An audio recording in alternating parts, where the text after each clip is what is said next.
माछा पालकहरूलाई प्रोत्साहित गर्न तकदाह पेसोकको लिङदिङमा संवेदीकरण र क्षमता विकास कार्यशालाको आयोजन गरियो।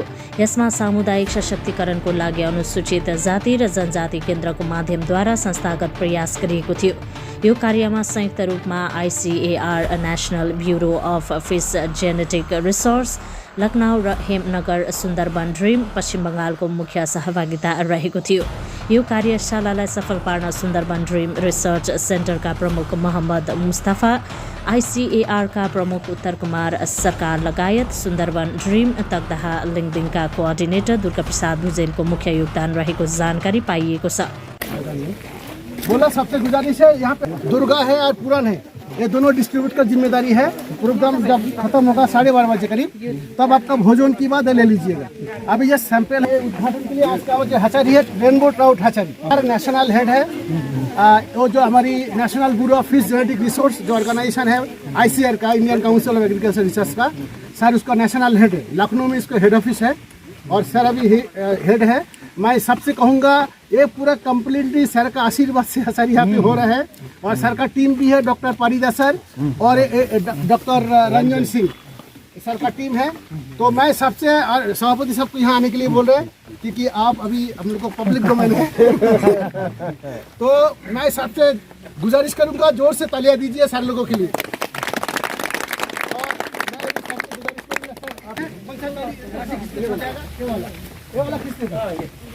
जोर से तालियां।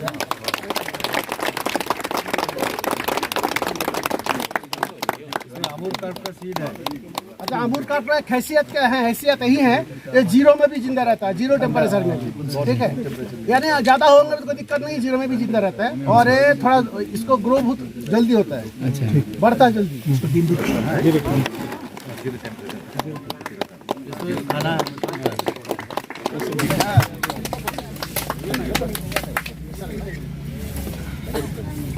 माछामा पानी तो हुनै पर्छ।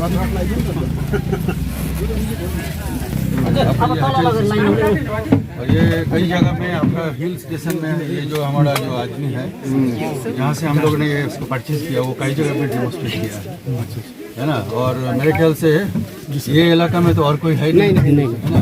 ये जो फैसिलिटी हम लोग बना रहे हैं ना, इसको साइड ढंग से यूज़ करना है।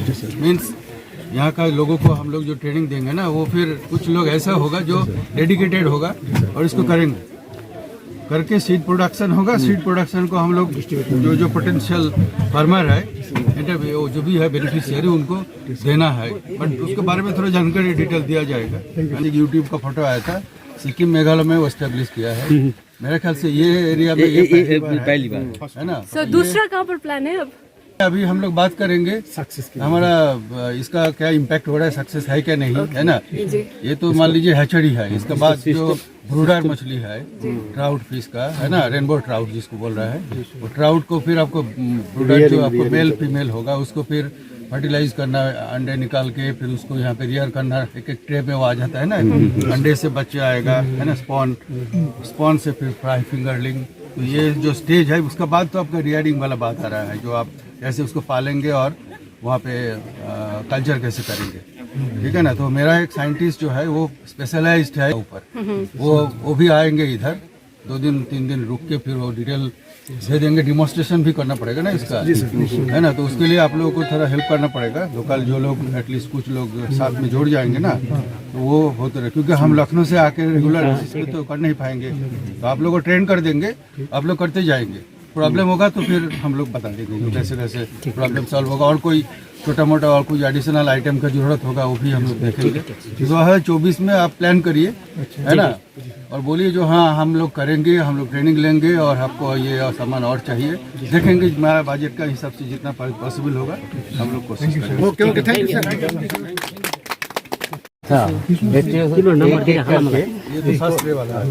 इसमें अंडर है, इसमें फर्टिलाइज्ड एग है ना, इसमें जो आपका फर्टिलाइज्ड एग है, अंडे है, वो इसमें जाएगा। इसमें भएको छ हाम्रो फिस ह्याचरी यो हाम्रो भेगमा फर्स्ट टाइम हो है, तपाईँहरू सबैलाई नै थाहै छ। अनि जतिजना पनि बेनिफिसियरीहरू आज पाउनुहुन्छ हजुरहरूले यो माछा है, अनि यसलाई चाहिँ म पनि यही रिक्वेस्ट गर्छु, तपाईँहरूले बुझिसक्नुभयो अगाडिको जतिजनाले पनि तपाईँहरूलाई भन्नुभयो कि कसरी गर्नुपर्ने यो भनेर, हाम्रो डाइरेक्टर साइन्टिस्टहरूको थ्रु तपाईँहरूले बुझिसक्नुभयो कि यसलाई कसरी रेखदेख गर्नुपर्ने रहेछ भन्ने कुरोहरू त तपाईँहरू सबैजनाले नै बुझ्नु भइसक्यो। साथै हाम्रा तग्दा लिङ्कडिङ क्लस्टरको अन्डर सुन्दरवन ड्रिम प्रोजेक्टको हाम्रो तग्दा लिङ्कडिङ क्लस्टरले यो जुन अर्गनाइज गर्नुभएको छ, यो यहाँहरूले गर्दाखेरि नै यो कसरी आयो अनि यो कसरी यहाँनिर हाम्रो यो फिस ह्याचरी बन्न सफल भयो भन्ने कुराहरू पनि तपाईँहरू सबैलाई नै जानकारी भयो। तो मैं सबसे गुजारिश करूंगा आप लोग प्रोग्राम को एंजॉय कीजिएगा। पहली बार ऐसा हो रहा है कि हिल में एक इंटीरियर प्लेस में कोई हैचरी NBFGR के द्वारा यहाँ पे किया गया है, तो सोचिए एक बहुत बड़ा आशीर्वाद है। हम लोग का काम है इसको सक्सेस दिलाना, और मेन ऑब्जेक्ट रहा हमारी इनकम इन्हेंस करना। हम लोग जो एक्टिविटी करते हैं इन्हेंस करना, साउंड थोड़ा हल्का करते हैं। और आज का जो प्रोग्राम को मेन हीरो जो है हमेशा हम लोग का फार्मर्स रहते हैं। आज का प्रोग्राम की हीरो 100% फार्मर्स है। जो एक्टिविटी सारे लोग करते हैं NBFGR Sundarban dream only for farmers, इसलिए किया जाता है क्योंकि फार्मर्स देश का हीरो है। वो धरती का सबसे बड़ा हीरो होता है फार्मर्स, जिसके लिए हम लोग जिंदा रहते हैं। ये पूरा जितना कायनात में सिस्टम जो एनिमल्स है, इंसान है, जो भी हैं, वो जरिया फार्मर्स है। हम लोग फार्मर्स एक इम्पोर्टेंट जरिया है, जिसके जरिए से ये पूरा दुनिया भर में जो खाना पीना सब कुछ फार्मर्स के जरिए आता है। तो हम लोग खुशी है कि उसी फार्मर्स के लिए हम लोग काम करते हैं। आपने जो सपना देखा है हिल के लिए, हमारे कम्युनिटी के लिए, हमारे पीपल के लिए, मैं एक ही बात कहना चाहता हूँ इस मन से, ये सपना आपका जरूर पूरा होगा और हम सब मिलके ये सपना पूरा करेंगे। मैले जीवनमा आफ्नो जीवनमा धेरैवटा प्रवृत्ति भएको सङ्घ संस्था एनजिओहरू धेरै देखेँ, तर दिएर काम गर्ने संस्था एनजिओ चाहिँ एउटै मात्र। लिङ्कडिङ प्राइमेरी स्कुलको जनमैदानमा सुन्दरवन ड्रिम्सको अर्गनाइजरमा तत्वाधानमा रेनबो ट्राउट हेचरी इनोग्रेसन साथै यस भेगका लिङ्कडिङ भेगका अनि सिटोङ मङ्पू लगायत 50 जना फिसरिज फार्मर्स अनि पुबुङ लिङ्कडिङ लगायत 50 जना फार्मर्सहरूलाई लिएर आजको प्रोग्राम हामी सुरु गर्न लागिरहेछौँ। मुस्तफा सरले 2-4 शब्द बोल भनेर यहाँ अगाडि बोलाउनु भयो, फेरि बोलेन भने भरे फोनमा गाली गरिहाल्नुहुन्छ। र विशेष यस कार्यक्रममा जति पनि उपस्थित हाम्रा आमन्त्रित अतिथिवर्ग, आमन्त्रित भन्दा पनि हामीसँग सम्बन्धमा रहनुभएको, साथै उपस्थित कृषक वर्गहरू सबैलाई सम्बोधनमा राख्दै विशेष गरेर तपाईहरूले यो परियोजनाको बारेमा सुनिहाल्नुभयो र यो कार्यक्रम आज तय गर्नुको निम्ति 15-20 दिन अगाडिदेखि हामी प्रिपेरेसन। सुन्दरवन ड्रिम्सको कार्यक्रम चाहिँ यस्तो राम्रो लाग्यो मलाई कि किनभने हाम्रो एग्रिकल्चर सेक्टरबाट पनि, हर्टिकल्चर सेक्टरबाट पनि, फिसरी सेक्टरबाट पनि हाम्रो हिल्सको डिपार्टमेन्टहरूले जति पनि सामग्रीहरू बाँड्छ, नाम उठायो, फटाफटी ल्यायो, बाँड्यो, सक्यो। तर आज जुन चाहिँ यो फिसरिज विभागबाट जुन चाहिँ एउटा यो सुन्दरवन ड्रिमको पक्षबाट माछा वितरण गरिँदैछ, विशेष गरेर साइन्टिस्ट सरहरू, टेक्नोलोजी सरहरू, डाइरेक्टर साहब खुद आफै आएर माछा पालनको विषयमा उहाँहरूलाई, कृषकहरूलाई जानकारी गराइकन दिनुहुँदैछ। तपाईँहरूले कुरा बुझ्नुभयो होला। र कुरा यही हो, हाम्रो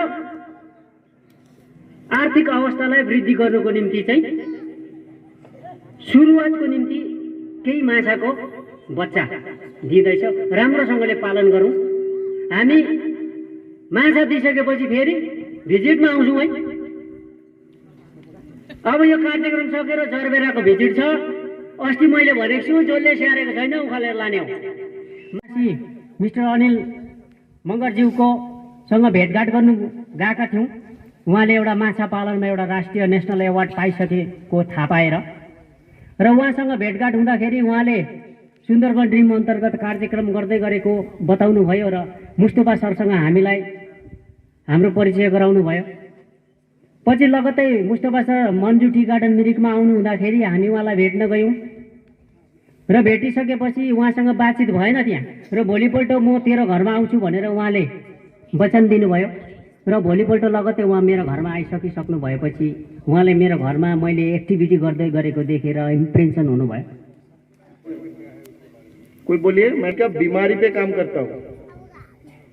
कितने को लगता है मछली को बीमारी होती है? मछली को फीवर होती है?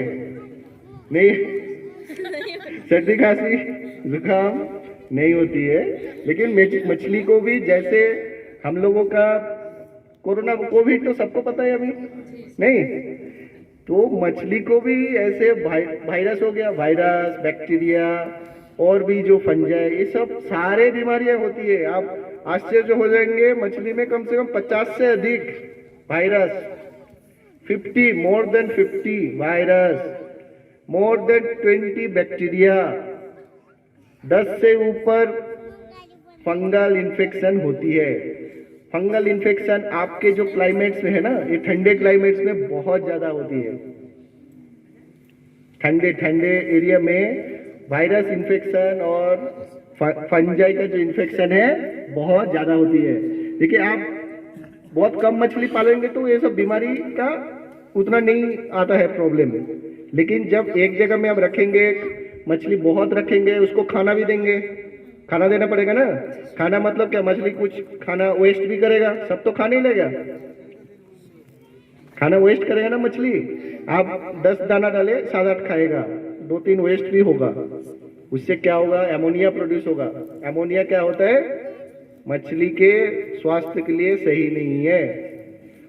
क्यों ये सब बोल रहा हूँ, जब अब रिवर में बहुत मछली नहीं होती एक जगह में, जब तालाब में बहुत मछली आप पालन करेंगे, उसको खाना देना पड़ेगा, आर्टिफिशियल फीड देनी पड़ेगी, वेस्टेज होगा, उसका फीकल मैटर, जो मछली भी पॉटी करेगा ना, तो वो तालाब गंदा होगा। गंदा होने से क्या होगा, बैक्टीरिया वायरस भी होंगे। 60 से 70 रुपया हमको फीड में ही जाता है। उस 60-70 में भी कम से कम 50 रुपये सिर्फ प्रोटीन के लिए जाता है। तो हम जो भी फीड दें और ये दें कि हमको ये देखना पड़ता है कि वेस्ट ना हो। आप सपोज करिए कि मछली को दाना देते जा रहे हैं, वो खा नहीं रहा है, लेकिन नीचे ज़मीन में क्या कहते हैं बैठ जा रहा है। और जैसे कि डॉक्टर अनुतोष जी ने भी बताया कि नीचे फीड बैठने से बीमारियाँ हो जाती हैं। तो और बीमारियाँ तो अलग है, उससे आपका नुकसान, लेकिन फीड जो आपका कॉस्ट जा रहा है तो वो भी आपका नुकसान हो रहा है कि आपका कहते हैं ग्रोथ तो हो नहीं रहा है। तो जब भी हम फीड देते हैं कि उसमें FCR होता है, मतलब कि कितना खिला रहे हैं, कितना ग्रोथ हो रहा है। तो FCR कम से कम होना चाहिए। अगर FCR मतलब 1 है, इसका मतलब है कि अगर हम उसको 1 किलो फीड खिला रहे हैं तो मछली 1 किलो बढ़ रही है। सपोज क्या कहते हैं वो आ रहा है, FCR आ रहा है 1.5, तो उसका मीनिंग है कि हम 1.5 किलो उसको फीड खिला रहे हैं, लेकिन मछली 1 ही किलो बढ़ रही है हमारी। तो हमको देखना है कि FCR हम लोगों का कम रहे। तो इसी प्रकार जैसे अमूर कार्प है, उसमें प्रोटीन की आवश्यकता कम होती है। ये नहीं कि जो रेनबो ट्राउट का फीड है हम वही खिला रहे हैं, क्योंकि रेनबो ट्राउट में 40 से 45-50 तक प्रोटीन परसेंटेज उसमें होना चाहिए। लेकिन अमूर कार्प में क्या है, 25 से 30% भी आप प्रोटीन देंगे तो उसका ग्रोथ वो हो जाएगा।